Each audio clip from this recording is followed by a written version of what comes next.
क्या करूं, मैं कहाँ जाऊं? मैं तो बस मैं दर दर की ठोकरी खा रहा हूं। ना कंपनी वालों ने कुछ दिया, ना मुआवजा दिया, बस इलाज करवा के धक्के मार के भगा दिया। जो केस भी होया था, तो इस केस को लेकर आप कहाँ गए थे? केस के दौरान केस जब हुआ तो मैं अनिल बीच के पास भी गया, कोर्ट में भी गया, चंडीगढ़ भी गया, यहाँ लेबर कोर्ट में भी केस डाला, मिंटो पे भी केस डाला, लेकिन कहीं कोई सुनवाई हुआ नहीं। जो घर का गुजारा है वो कैसे चल रहा है? बस वही एक 3,000 सरकार उसकी पेंशन दे रही है, 3,000 हमारी पेंशन दे रही है, बस वही गुजारा चल रहा है। नमस्कार, आप देख रहे हैं वॉइस ऑफ पानीपत और मैं आपके साथ सूरज शर्मा। आपको बता दें, आज हम फिर से ग्राउंड पर थे तो हमने देखा कि एक युवक है जो काफ़ी भावुक दिख रहा था, जिससे हमने बातचीत करी तो उसका जो अंदर का दर्द है वो हमको शायद मालूम पड़ा, लेकिन वो दर्द जो है हम आपको भी बताने का प्रयास करेंगे। वो व्यक्ति हमारे साथ है जिसके साथ आप बीती जो है वो खुद बताएंगे। पहले तो आप ये बताइए भाई साहब, इतने भावुक क्यों? मैं काफ़ी देर से देख रहा हूँ, आप रोते हुए मुझे नजर आ रहे हो। सर मैं क्या करूं, मैं कहाँ जाऊं? मैं तो बस मैं दर दर की ठोकरी खा रहा हूं। ना कंपनी वालों ने कुछ दिया, ना मुआवजा दिया, बस इलाज करवा के धक्के मार के भगा दिया। मैं काफ़ी समय से देख रहा हूँ आप यहाँ साइड में खड़े हो रो रहे हो। आखिर ऐसी क्या दिक्कत थी जो आप रो ही रहे हो, किसी को बता नहीं रहे? हम तो चलो आपसे पूछने आ गए हैं, बताइए क्या दर्द था आपका? सर मैं कंपनी में जॉब करता था, कंपनी के दौरान मेरी एक्सीडेंट हो गया। कंपनी में जो मेरे कंपनी में सफाई के दौरान मेरा हाथ कट गया, जॉब करते नाइट की ड्यूटी में, तो मालिक को कॉल किया गया, आज इसके साथ हुआ, कल मेरे साथ भी होगा, फिर भी तो ऐसा ही बोलेगा। तो वर्कर ने सब हड़ताल किया, गेट पर लाएगा, गेट पर से उनको कॉल किया तो वो जबरदस्ती आए, तो फिर 3 हॉस्पिटल रेफर कर दिया, पार्क में ले गया, रोहतक में ले गया, तो फिर हैदराबादी में लाया। हैदराबादी में गार्जियन को जैसे कोई होता है तो उसके लिए मुझे बुलाया गया, तो मेरे मामा का लड़का है GM है रिफाइनरी में, उनको कॉल किया गया, तो उन्होंने आए, तब उनके दौरान देखा कोई डर के मारे तो अच्छे इलाज करवाया। 6-7 महीना केस चला, 6-7 महीने के दौरान नौकरी पर रखा। उसके बाद ऑडिट आया, ऑडिट चेकिंग के लिए, उसने मुझसे पूछा, उसने मुझे कुछ बताया नहीं, तो क्या पूछेगा, नहीं पूछेगा, इतना बताना है उसने मैंने सच्चाई उन्हें बता दिया। जब ना नौकरी दिया, ना पेंशन दिया, ना ऐसे ही बस 2-4 महीने के लिए रखा, उसके बाद लात मार के भगा दिया। ये बताइए कहाँ के रहने वाले आप? कितने दिनों से जो पानीपत में रह रहे हैं? मैं तो 2008 से रह रहा हूँ। 8 से रह रहे हैं जी। तो कौन सी फैक्ट्री का मामला जो आप फैक्ट्री का नाम ले रहे हैं? Nitin Jindal expo limited company. कहाँ पर है ये? Model town. ठीक है।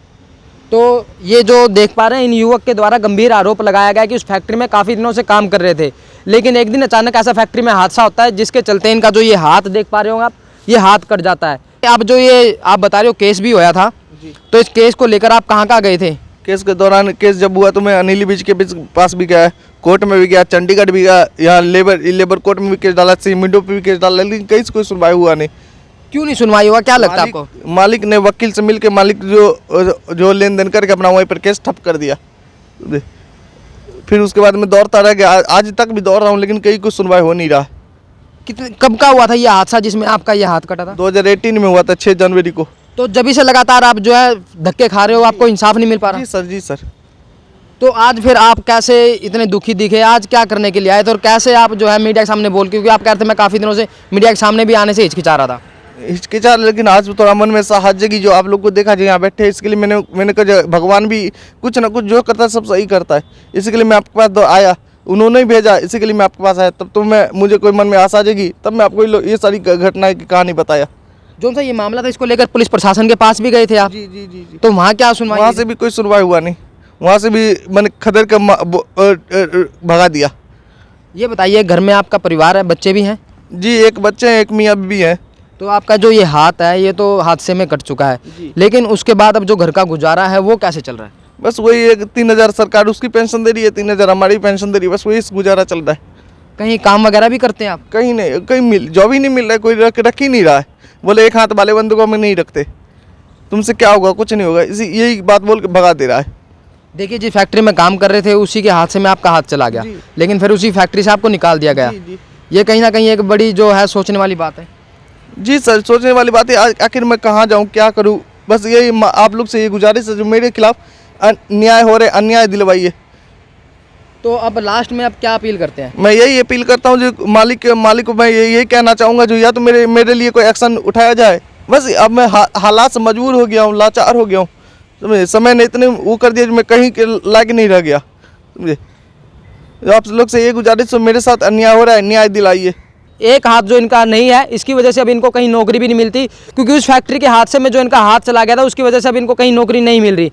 बस जो पेंशन आती है उसी से ये अपना और घर का गुजारा चला रहे हैं। और वहीं ये अपील भी कर रहे हैं कि इस मामले को लेकर जो प्रशासन को गहनता से संज्ञान लेना चाहिए और जाँच की जानी चाहिए। वो मैं क्या करूँ, मैं अब वो भी बेचारे धक्के खाएंगे, जैसे मैं खा रहा हूँ उसे भी धक्के खाएंगे, दर दर के ठोकरे।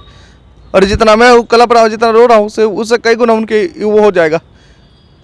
तो देखिए, एक युवक के द्वारा एक बड़ी बात की गई है कि फैक्ट्री के जो हादसे का शिकार हुआ, इसका जो हाथ है ये अब कहीं ना कहीं इसकी ज़िंदगी के लिए है एक बड़ा चैलेंज बन चुका है, जिसके बाद ये युवक काफ़ी परेशान हो चुका है और ये यही अपील कर रहा है कि जो इसको है इस मामले में इंसाफ मिलना चाहिए। इस वीडियो को लेकर आपका क्या कुछ कहना है वो भी कमेंट बॉक्स में ज़रूर बताइएगा। वॉइस ऑफ पानीपत के लिए सूरज शर्मा की रिपोर्ट।